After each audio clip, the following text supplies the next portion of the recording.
Vai tavam uzņēmumam ir nepieciešamas plašākas, labākas telpas, lai saliedētu kolektīvu un spētu piesaistīt labākos darbiniekus? Nāc un apskati jaunāko Pilleru New Hansa biroja ēku Mihaila Tāla ielā 1. New Hansa biroja ir visenergoefektīvākā ēka Rīgā, kur ir pieejami mūsdienīgākie tehniskie risinājumi un jaunas A-klases biroja telpas. Pilleru ņem vērā katra nomnieka individuālās prasības un vajadzības, palīdzot izveidot tieši tavu vislabāko biroju. Individuāls plānojums, zemi komunālie maksājumi, lieliska lokācija un infrastruktūra ir vien dažas no telpu priekšrocībām New Hansa birojos.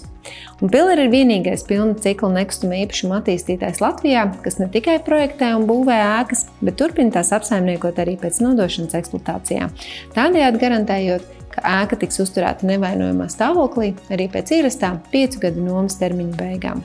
Telpu nomas maksa New Hansa biroja ēkā ir sākot ar 16,50 eiro kvadrātmetrā.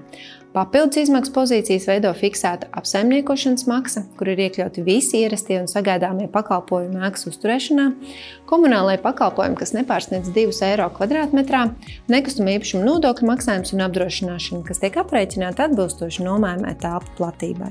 Nomas maksas un maksājuma aprēķināšanā par pamatu tiek ņemta iekštelpu platība saskaņā ar kadastrālās uzmērīšanas datiem un netiek piemērota BOMA metode. Klienti neveic maksājumus par lobby un kāpņu telpām. Ja gadījumā jūsu birojam ir nepieciešami specifiski individuāli risinājumi, piemēram, vairāki kabineti, kas rada papildus izmaksas izbūvē, mēs piedāvājam radušās izmaksas izdalīt uz kopējo nomas periodu, kas nerada būtiski ietekmi uz kopējo maksājumu.